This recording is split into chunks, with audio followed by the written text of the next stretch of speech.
Hi dears, welcome back to race again. അപ്പൊ നമ്മുടെ എക്സാമിന് വളരെ കുറച്ച് ദിവസങ്ങൾ മാത്രമേ ഇനിയുള്ളൂ. ഹിന്ദി എക്സാമിന് എങ്ങനെ തയ്യാറെടുക്കണമെന്ന് നമുക്കൊന്ന് പറഞ്ഞു കൊടുക്കാം. ഒരുപാട് സംശയങ്ങൾ കുട്ടികൾ ചോദിക്കണം. അപ്പൊ അതിന് മുന്നേ നിങ്ങൾ ഇപ്പോഴും ഈ ചാനൽ സബ്സ്ക്രൈബ് ചെയ്തില്ലെങ്കിൽ സബ്സ്ക്രൈബ് ചെയ്യുക, ലൈക്ക് ചെയ്യുക, നിങ്ങളുടെ ഫ്രണ്ട്സിന് ഷെയർ ചെയ്യാൻ മറക്കരുത്. അപ്പൊ നമ്മളൊരു എക്സാമിന് തയ്യാറെടുക്കുമ്പോൾ ഇപ്പൊ നമുക്കറിയാം നമ്മുടെ ഫസ്റ്റ് ടേം മുതലുള്ള നമ്മുടെ ആനുവലിന്റെ പോർഷൻസ് വരെ കംപ്ലീറ്റ് ചാപ്റ്റേഴ്സിൽ നിന്നായിരിക്കും നമുക്ക് ക്വസ്റ്റ്യൻ വരിക. അപ്പൊ ഇങ്ങനെ ഒരു അവസരത്തിൽ നിങ്ങൾക്ക് കുറെയൊക്കെ റിവിഷൻ ചെയ്ത് പഠിക്കണം. അപ്പൊ എങ്ങനെ പഠിച്ചു തുടങ്ങണം എന്നായിരിക്കും നിങ്ങളിപ്പോൾ ചിന്തിക്കുന്നത്. ഞാൻ എൻ്റെ നോട്ട്ബുക്കിലെ ഫസ്റ്റ് ചാപ്റ്റേഴ്സിന്റെ നോട്ട്സ് മുതൽ പഠിക്കണോ? അത് ഇപ്പൊ ഞാൻ പറയുകയാണെങ്കിൽ നിങ്ങൾ എങ്ങനെ പഠിക്കണം എന്ന് പറഞ്ഞാൽ നിങ്ങളുടെ ആനുവലിന്റെ ചാപ്റ്റേഴ്സ് ഉണ്ട്. അതെ, ഇപ്പൊ നിങ്ങളുടെ സെക്കൻഡ് ടേമിന് ശേഷം നിങ്ങൾക്ക് എടുത്തിരിക്കുന്ന ചാപ്റ്റർ ഒരു 2 ചാപ്റ്റർ ഉണ്ടാവുള്ളൂ. ആ 2 ചാപ്റ്റർ വേണം നിങ്ങൾ ആദ്യം നന്നായി പഠിക്കാൻ. കാരണം മറ്റ് ചാപ്റ്റേഴ്സിൽ നിന്നൊക്കെ നമുക്ക് ഫസ്റ്റ് ടേമിൽ നിന്നും സെക്കൻഡ് ടേമിൽ നിന്നൊക്കെ ക്വസ്റ്റ്യൻസ് വന്നു. അപ്പൊ നമ്മുടെ ആനുവലിന്റെ പോർഷൻ എന്തായാലും ഒരു ഷുവർ ക്വസ്റ്റ്യൻ വരുന്ന 2 ചാപ്റ്റേഴ്സ് ആണ്. അപ്പൊ നിങ്ങൾ ആദ്യം അതിനെ വേണം ഫോക്കസ് ചെയ്യാൻ. അതെ, അപ്പൊ മിസ് ഇവിടെ പറഞ്ഞു ഇപ്പൊ ആനുവൽ എക്സാമിന് ചാപ്റ്റേഴ്സിന്റെ കാര്യം പറഞ്ഞു. ഇനിയിപ്പോ നമ്മുടെ ടെക്സ്റ്റ് ബുക്കിൽ ഓരോ യൂണിറ്റ് വൈസ് ആയിട്ടാണ് ഓരോ ചാപ്റ്റേഴ്സും അറേഞ്ച് ചെയ്തിരിക്കുന്നത് അല്ലെ? അപ്പം ഏതൊക്കെ യൂണിറ്റിനാണ് ഇമ്പോർട്ടൻസ് കൊടുക്കേണ്ടത്, ഏറ്റവും കൂടുതൽ ഇമ്പോർട്ടൻസ് കൊടുക്കേണ്ടത് എന്നുള്ള ഒരു സംശയം കുട്ടികൾക്ക് ഉണ്ടാവും. അതെ, അത് ഞാൻ പറഞ്ഞ പോലെ ലാസ്റ്റ് യൂണിറ്റ് 5ഉം പിന്നെ അതുപോലെ തന്നെ നിങ്ങൾ ഇമ്പോർട്ടൻസ് കൊടുക്കേണ്ടത് യൂണിറ്റ് 1, 2. ഇപ്പൊ സെക്കൻഡ് ടേമിന്റെ പോർഷൻസ് ഇവർ കുറെ പഠിച്ചതാണ്. ഇപ്പൊ യൂണിറ്റ് 4, 3 ഇതൊക്കെ ഇവരിപ്പം സെക്കൻഡ് ടേമിന് വേണ്ടിയിട്ട് ക്രിസ്മസ് പരീക്ഷയ്ക്ക് നന്നായി പഠിച്ച ഭാഗങ്ങളാണ്. അധികം മറന്നു പോകാനുള്ള ഒരു സമയം ഇവർക്ക് ആയിട്ടില്ല നന്നായി പഠിച്ചൊരു കുട്ടിക്ക്.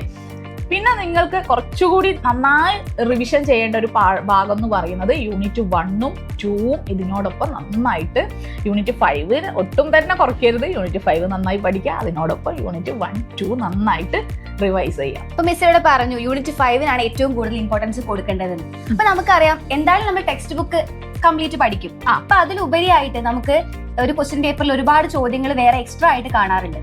അതെ, നമുക്ക് ഗ്രാമർ ഭാഗങ്ങളുണ്ട്. അപ്പൊ ഈ ഗ്രാമർ ഭാഗത്തുനിന്ന് എപ്പോഴും ചോദിക്കുന്ന കുറച്ച് ടൈപ്പ് ക്വസ്റ്റ്യൻസ് ഉണ്ട്. ഇപ്പൊ നമ്മുടെ സർവനാമ്, വിശേഷൺ, ശബ്ദ്, പിന്നെ അത് കൂടാതെ നമ്മുടെ ടെൻസിനെ ബേസ് ചെയ്തിട്ട് കുറച്ച് കാര്യങ്ങളൊക്കെ ചോദിച്ചേക്കാം. അപ്പൊ ഇങ്ങനെയുള്ള ഗ്രാമർ ചോദ്യങ്ങളെയും നമ്മൾ പഠിച്ചു വെക്കണം. നമ്മുടെ ഈ 1 വേർഡ് ക്വസ്റ്റ്യൻ എന്ന് പറയുന്നത് ഒരു 2-3 മാർക്കൊക്കെ ഇങ്ങനെ ഗ്രാമർ ഭാഗങ്ങളിൽ നിന്നും ചോദ്യം വരും. അപ്പൊ ഇവിടെ പറഞ്ഞല്ലോ മിസ്, ഇപ്പൊ ഗ്രാമർ ഭാഗങ്ങളിൽ നിന്നും ചോദ്യങ്ങൾ വരും. ടെക്സ്റ്റ് ബുക്കിൽ നിന്ന് മാത്രമല്ല ഡിപ്പെൻഡ് ചെയ്യേണ്ടെന്നുള്ള കാര്യം പറഞ്ഞു. അപ്പൊ നിങ്ങൾ എന്തായാലും ഓൾറെഡി പഠിക്കുകയാണല്ലേ? അപ്പൊ അടുത്ത വർഷത്തേക്ക് കൂടെയുള്ള ഒരു തയ്യാറെടുപ്പ് എന്ന രീതിയിൽ. അതെ, അപ്പൊ നമ്മളല്ലേ ഓരോ വർഷം പഠിക്കുമ്പോഴും നമ്മൾ ചിന്തിക്കേണ്ടത് ഇത് നമ്മളെല്ലാ സബ്ജക്റ്റ് ആണെങ്കിലും നമ്മൾ പഠിക്കുന്നത് നമുക്കൊരു ലൈഫ് ലോങ് നമ്മളോടൊപ്പം ആ അറിവ് നിൽക്കണം എന്ന ചിന്തയോട് കൂടിയാണ്. ഇപ്പൊ നമുക്ക് എങ്ങനെങ്കിലും ഫസ്റ്റ് ടേമിൽ മാർക്ക് വാങ്ങാം, സെക്കൻഡ് ടേമിൽ മാർക്ക് വാങ്ങാം. ആനുവൽ ആവുമ്പോ പല കുട്ടികളും ചിന്തിക്കാൻ അറിയോ, എനിക്ക് പേപ്പർ കിട്ടൂലല്ലോ, പാരന്റ്സിന് മുന്നിൽ മാർക്കൊന്നും അറിയുന്നില്ലല്ലോ, അതുകൊണ്ട് ചിലർ തളർന്നിടും.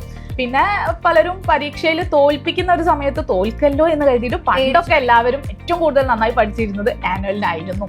അപ്പൊ ഇപ്പൊ ഇവർക്ക് മാർക്ക് പോലും അറിയുന്നില്ല. അവരെടുക്കുന്ന എഫേർട്ടിന്റെ ഒരു റിസൾട്ടിനെ പറ്റിയിട്ട് അവർ കാത്തു നിൽക്കുന്നില്ല. അവർ പാസ്സാകും എന്ന് എല്ലാവരും ഇപ്പം തോൽക്കാത്തത് കൊണ്ട് അത്ര ഇതിനൊരു വില കൽപ്പിക്കുന്നുള്ളൂ. പക്ഷെ നമ്മളിപ്പോ ഈ ആനുവലിന്റെ ടൈമിൽ നമ്മൾ മനസ്സിലാക്കേണ്ടത് നമ്മൾ ഇനി ഇതിനേക്കാൾ വലിയൊരു ക്ലാസ്സിലേക്ക് പോവുകയാണ്. അപ്പൊ നമുക്ക് അതിന് വേണ്ട എല്ലാ കാര്യങ്ങളും നമ്മൾ പഠിച്ചു എന്ന് നിങ്ങൾ ഉറപ്പ് വരുത്തണം. എന്ന് പറഞ്ഞാൽ ഏത് സബ്ജക്റ്റിലാണെങ്കിലും നിങ്ങൾക്ക് ബേസ് ഇല്ലാത്തതുണ്ടെങ്കിൽ, പല കുട്ടികളും കമന്റ് ചെയ്യുന്നത് ഇപ്പം ഭയങ്കര ടഫാണ്, ഞങ്ങൾക്കൊന്നും അറിയില്ല, അക്ഷരങ്ങൾ പോലും അറിയില്ല, ബേസ് ഇല്ല എന്നൊക്കെയാണ്. അപ്പൊ ഈ ഒരു ടൈമിൽ ഇപ്പൊ എക്സാം കഴിഞ്ഞിട്ടാണെങ്കിൽ പോലും നിങ്ങൾക്ക് കിട്ടുന്ന ആ ഒരു ടൈമില്ലേ, നമ്മുടെ വെക്കേഷൻ ടൈം എന്ന് പറയുന്നതിനെ നിങ്ങൾ നന്നായിട്ട് ഉപയോഗിക്കുക. നിങ്ങൾക്കറിയാം ഏത് സബ്ജക്റ്റിലാണ് നിങ്ങൾ കുറച്ച് വീക്ക്, അതിന് കൂടുതൽ അറ്റൻഷൻ കൊടുക്കുക.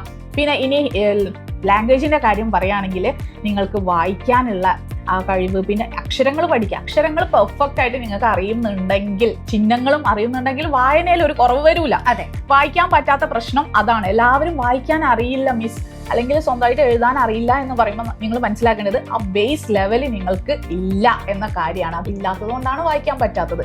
അപ്പോൾ വായിക്കാൻ അറിയില്ലെങ്കിൽ പിന്നെ നമുക്ക് എഴുതാനുള്ള കഷ്ടപ്പാടിനെ പറ്റി പിന്നെ പറയണ്ടല്ലോ. ഒരുപാട് സ്പെല്ലിംഗ് മിസ്റ്റേക്ക് വരും.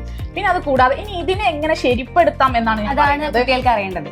നിങ്ങൾക്ക് വലിയ പ്രയാസം തോന്നും. നിങ്ങളുടെ ടെക്സ്റ്റ് ബുക്ക് ഇനി കുറച്ചുകൂടി ലെവൽ കൂടിയതായിരിക്കും ഇനി വരും ക്ലാസ്സുകളിൽ ഉണ്ടാകുക. അപ്പൊ നിങ്ങൾ എന്ത് ചെയ്യണം, ഈ വെക്കേഷൻ ടൈമിൽ നിങ്ങളെക്കാൾ ചെറിയ ക്ലാസ്സുകളില്ലേ, 5th 6th ടെക്സ്റ്റ് ബുക്ക് ഒക്കെ വളരെ സിമ്പിൾ ആയിരിക്കും. കാരണം 5th ഇപ്പൊ ഹിന്ദി സ്റ്റാർട്ട് ചെയ്യുന്നല്ലേ ഉള്ളൂ.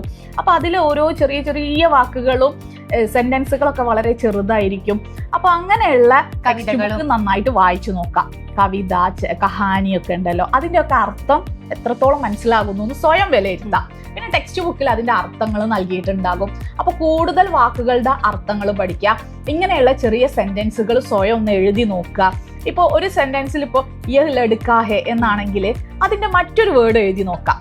അപ്പൊ ഈ ലഡ്ക ആൺകുട്ടി എന്നുള്ളതിന് പകരം ഞാൻ പെൺകുട്ടി എന്നൊന്ന് എഴുതി നോക്കട്ടെ.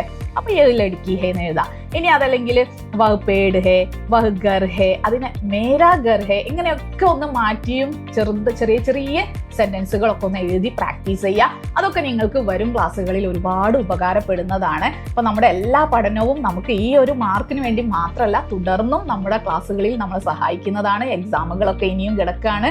അപ്പൊ ആ ഒരു ബോധത്തോടു കൂടി തന്നെ നമ്മൾ എന്ത് ചെയ്യുക, എക്സാമിന് വേണ്ടിയിട്ട് പ്രിപ്പയർ ചെയ്യാം. അപ്പൊ നമ്മൾ പറഞ്ഞു ഇതിപ്പോ അടുത്ത വർഷത്തേക്കുള്ള ഒരു തയ്യാറെടുപ്പ് എന്ന രീതിക്കാണ്. ഇപ്പൊ നമുക്ക് എക്സാം ഈ അടുത്ത് എത്താനായി. അപ്പൊ നമ്മൾ എന്ത് ചെയ്യും? അതെ, അതിന് നമുക്ക് വേണ്ടത് ഒന്ന് നമ്മുടെ ഇപ്പോഴത്തെ പോർഷൻസ് നന്നായി പഠിക്കുക, പിന്നെ നമ്മൾ റിവിഷൻ ചെയ്യുക. അപ്പൊ നിങ്ങൾ ഒന്നുകൊണ്ടും പേടിക്കേണ്ട. നിങ്ങൾക്ക് വേണ്ട എല്ലാ റിവിഷൻ ക്വസ്റ്റ്യൻ ആൻസേഴ്സും ചാപ്റ്റേഴ്സും ഒക്കെ ആയിട്ട് ഞങ്ങൾ വീഡിയോയിലൂടെയും ലൈവ് ക്ലാസ്സുകളുടെയിലൂടെ ഒക്കെ നിങ്ങളുടെ അടുത്തേക്ക് വരുന്നതാണ്. അപ്പൊ എനിക്ക് പറയാനുള്ളത്, നിങ്ങൾ ഇപ്പോഴും ഈ ചാനൽ സബ്സ്ക്രൈബ് ചെയ്യാത്ത പലരും ഉണ്ടാകും. നിങ്ങൾ സബ്സ്ക്രൈബ് ചെയ്യുക, ഞങ്ങളുടെ വീഡിയോസിന് വേണ്ടി വെയിറ്റ് ചെയ്യുക. അപ്പൊ നമുക്ക് വീണ്ടും കാണാം. ബൈ.